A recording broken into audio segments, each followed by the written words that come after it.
Hi Truth Seekers, I'm Tom and welcome to my channel.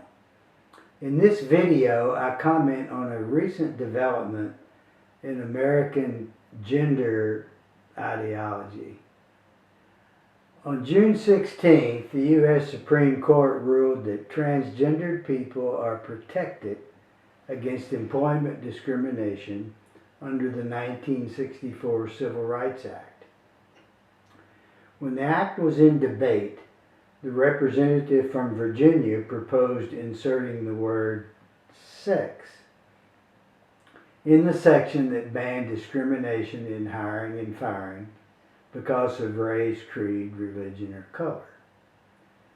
Who would have thought that this seemingly innocuous but righteous insertion would produce a bombshell ruling 56 years later? The court's ruling formally recognizes that biological sex and gender are not conflated, as is claimed by mainstream Western religion and society. In other words, a woman trapped in a man's body, or vice versa, is a legally valid mental state which cannot be used to discriminate in employment decisions.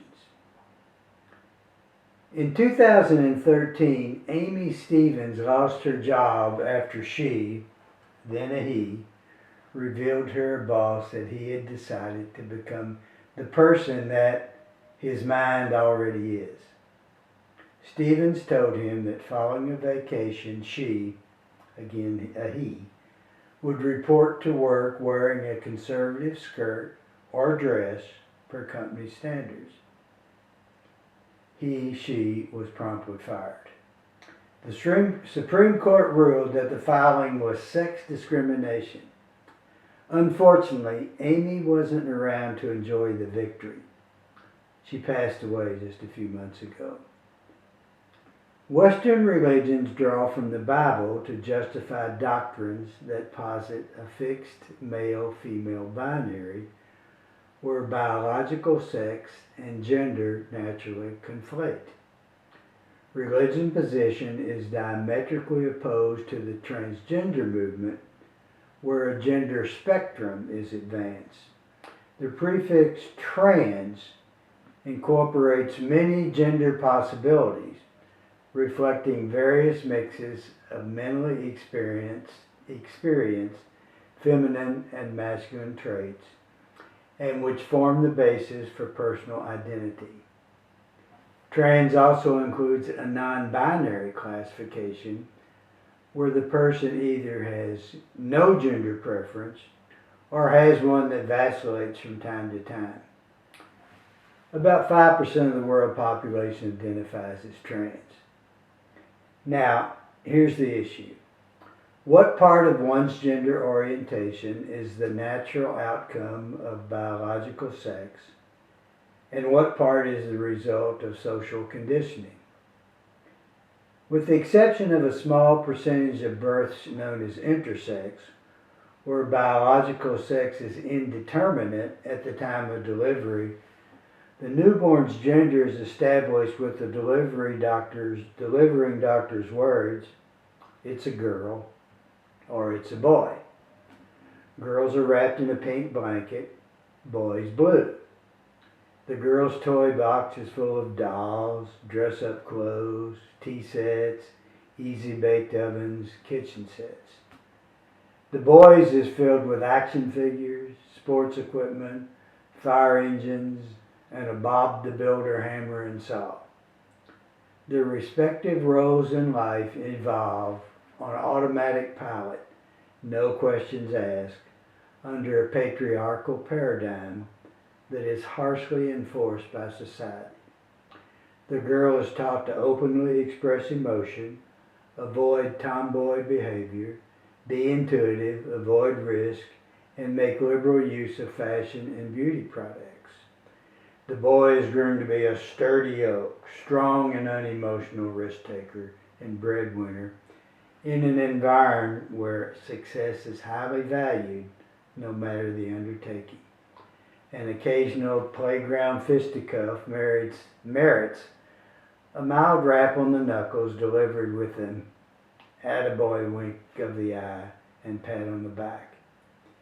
It is okay for the girl to have a little bit of tomboy in her persona, but the boy who displays even a small measure of girliness is treated punitively by society, and except for masquerade, he must never, never, never wear a dress. Look at your own life. Ask yourself, looking back, if you had been taught to behave counter to your biological sex during your formative years, without the risk of being bullied, would you be a different person today? The High Court answered that question in the affirmative, effectively making the gender-confused person a victim of a human rights violation. The gender assigned at birth was non-consensual. There's something in a person's makeup that causes biological sex and gender to be out of sync. And whatever that cause may be, it must be honored in employment situations. The court ruling is an LGBTQ victory and a defeat for mainstream religion. Now, trans opponents justify their position using the Bible. Deuteronomy 22:5 is one of several mainstays. A woman shall not wear a man's garment, nor shall a man put on a woman's clothing, for anyone who does such a thing is an abomination to the Lord your God. Trans supporters take a non-literal view of that passage. In the trans view, at the time the passage was written, the woman was a second-class citizen, the property of her husband. A woman in male clothing was an attempt to elevate to male status, while man in female garb is effectively downgrading himself to woman status. The author of the scripture passage believed that both acts were unacceptable to God because they violate the gender assignments made by God in the Bible. But that was then, and this is now. Today, the woman is no longer viewed as slave property and enjoys considerable leeway in dress options. Thus, religion and society now agree that there is nothing morally wrong with crossing gender clothing lines. The argument now boils down to obedience to God's will as set forth in the Bible. Bad things can happen to those who do not honor His will. The God of old had a reputation for serious reprisal in the face of disobedience. He kicked Adam and Eve out of paradise for taking a bite of an apple when He told them not to. He wiped out the entire human population with a great flood, save Noah's family of 7. He also drowned the Egyptian army, which was in pursuit of the escaping Hebrew population. If there was such a thing as a brutal dictator hall of fame, I'm afraid the Old Testament God would be in it, along with Stalin and Hitler.